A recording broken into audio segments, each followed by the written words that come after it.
I'm going to try to do a little video on the GE Sentry, the monitoring part of it.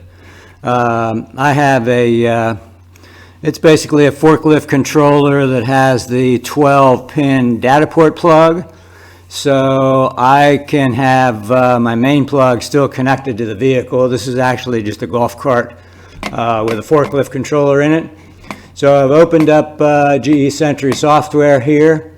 And we're going to go to GE Sentry and then monitor, and we should get a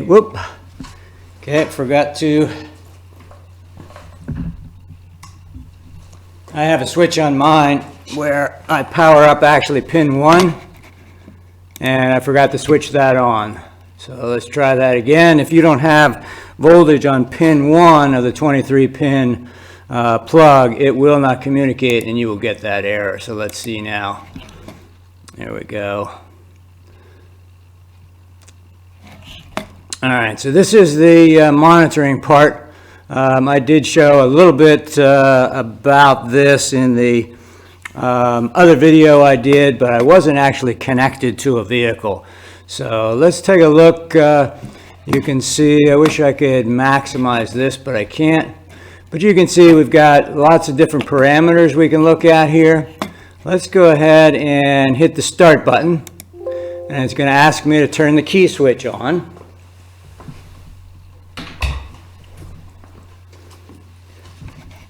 And I'm going to say OK. And now you can see down here the key switch is showing that it's on. I have my forward and reverse directions off. I have my seat switch on because it's basically in this particular setup, it's hardwired on. So I don't really have a seat switch, but I have to have that function supplied. So I just have it hardwired. So you can see here's my my battery volts. Up at about 49. This is a 48 volt cart, so we're good there. I'm showing no status. This shows me basically the software and the ID revision. It's actually a dual motor controller that I'm using as a single motor. Here's my 12 volt bus, and I'm getting 12 volts, so that's good. What we're going to do now is we're going to go ahead and select a direction and see where we go. We're going to go ahead and select forward. Oh, and it looks like it's reverse. Okay.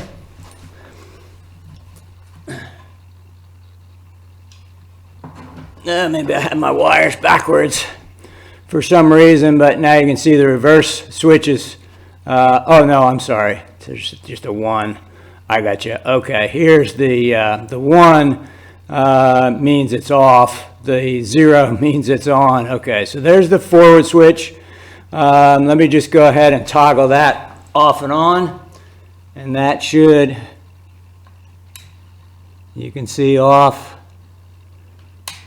and on. Okay, if I go into reverse, let's go to reverse here. Here's the reverse switch.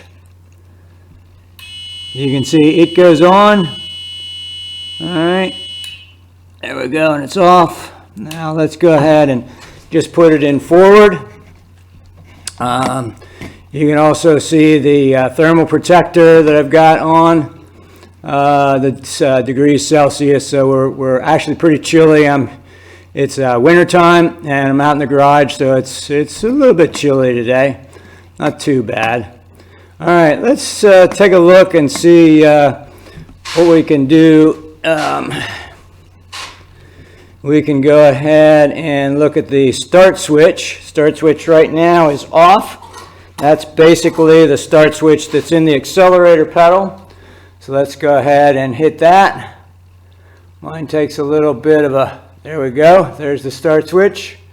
On and off. Okay, and off.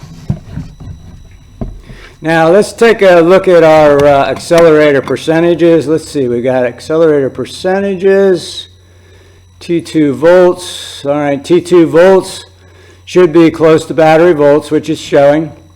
On-time percentage is just basically when we're running, so that won't show up just yet. Percentage of charge, F1. F2 voltages, PMT is off. That's a pulse monitor trip. All right, so let's go ahead. Now, this is a dual motor, so it has an actual turn pot on it. You may not see that on your particular vehicle, but it's basically, I have it just resistored out with a couple of resistors. So it's halfway between 0 and 5 volts. So it goes straight. So it thinks you're going straight. So let's take a look at the accelerator percentage. Now I can't go all the way because I don't want the cart to actually move, but we can actually operate the cart. But let's go ahead and see where we go. Let's see, just maybe start.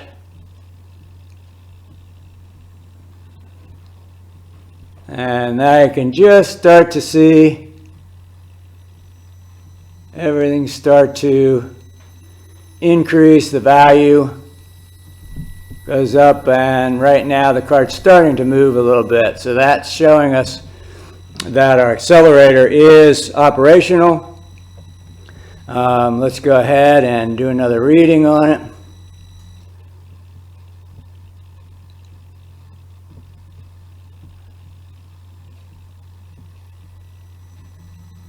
There you can see the values coming up.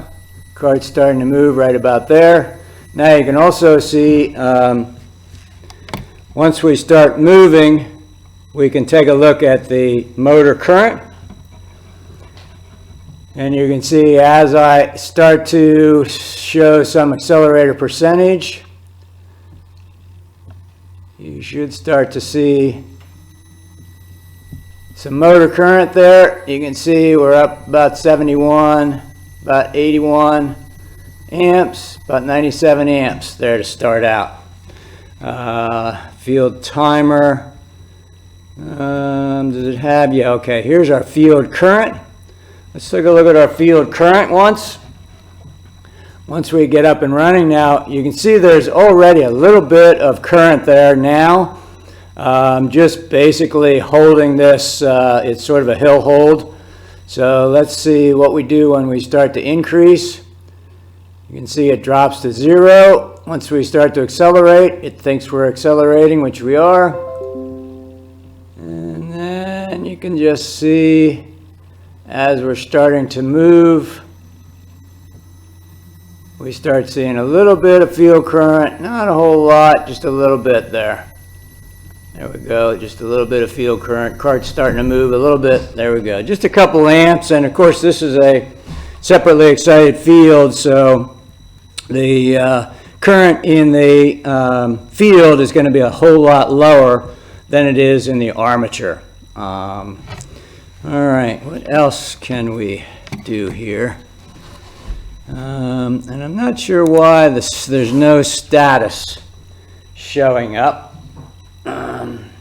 Let's see if we can take it out of, we're going to switch off so that both reverse and forward switches are off. And let's take a look and see if we try to start, whether it gives us a status code.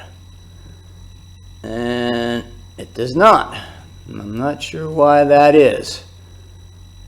It should give us some sort of status code. But for some reason it's not on this particular setup.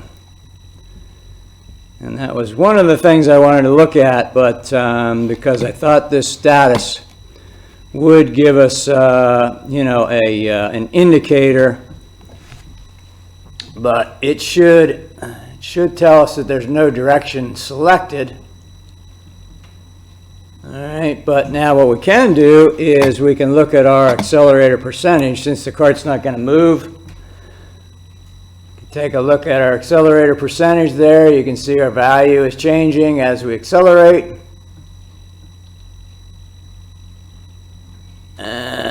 all the way up to 100%. Okay. So that gives you accelerator percentage. So as I go down, you can see all the way up to 100%. Okay. Oh, and there is our code. All right, there's a dash 06 code. And I can't remember what that 06 code is. I think it has something to do with the accelerator. I'm not sure. Let's go ahead and reset the values. No, the code still stays there. Let's go ahead and select forward. We've selected forward, and now let's go ahead and see if we can operate. And we still have the status code of a -6. And we are running.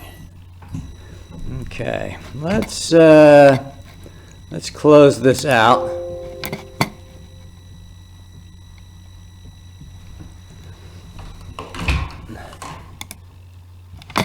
Now let's go back in.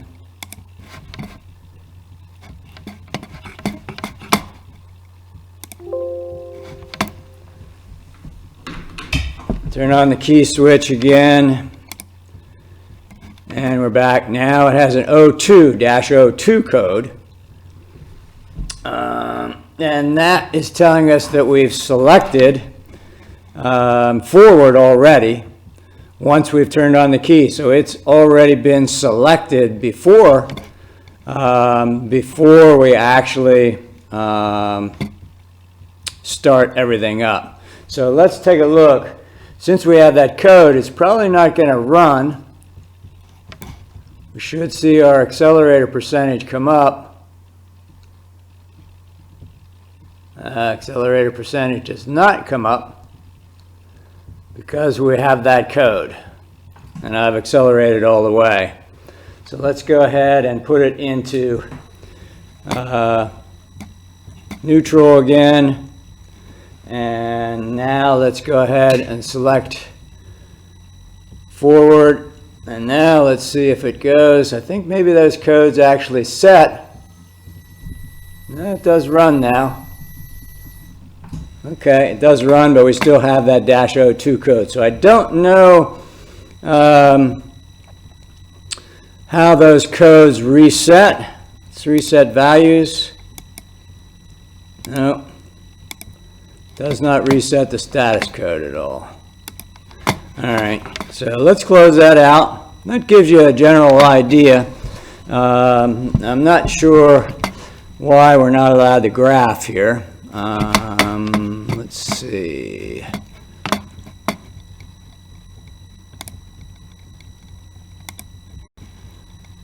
Probably, okay. We have to actually, we can do a graph. Let's actually look at accelerator percentage. And what we can do now, we can do a graph of the accelerator percentage. And you can see it's at 0 right now as we accelerate. I'll tell you what, I'm going to take it out of, I'm going to put it back in neutral, and then I'm going to go ahead and accelerate. And see what happens. So there you can see now the accelerator voltage is going up. This would be one thing you can see whether there's, your pot is dirty or not. If your pot's dirty, it's going to be, doing that kind of thing. It should be pretty smooth all the way to 100%. And there we go, up to 100%. So that's just another thing you can do with that. Let's take a look at something else. Let's take a look at our T2 volts. That's going to change as we accelerate and move. We're pretty much at battery voltage right now. Let's go ahead and I'm going to put it in forward, and then you will see the T2 volts as we start to accelerate and actually start to move it starts to drop, and it actually moves the T2 voltage across the motor itself, so that is going to reduce. So let's close that out. Oh, what else can we look at? Not much with the switches because they're just going to be on or off. How about our armature, our motor amps? Let's take a look at the motor amps. You can see right now it's 0. As we go ahead and start accelerating, we're going to get a little movement. All right, there you can see the accelerator amps is going up, and off the graph. I don't know why that is, but it's off the whole graph.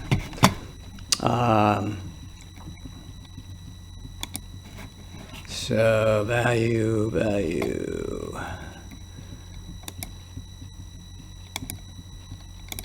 All right, so there's lots of different things that you can do as far as monitoring and graphing and checking status codes, so on and so forth.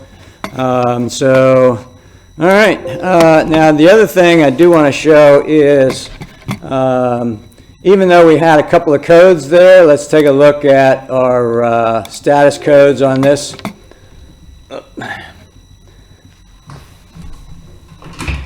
Okay, I still had the key switch on, so it will not communicate with the key switch on. So let's take a look again. I got the key switch off. Let's take a look at our codes if it has any. Do a read. Okay, and I'm showing no codes at all. Basically, these are the stored status codes, and it takes like a pulse monitor trip or something pretty disastrous to actually store a code and lock it in. So that's why I really like the monitoring with this status box here. And hopefully that seems to work better on possibly an actual forklift or a jump car or something like that. So hopefully that would help. Now this part is not available, of course, on the say the T4s, T5s, T3s, anything where you have to remove the 23-pin connector, because basically you're no longer connected to the vehicle itself. So I'm trying to actually remedy that situation.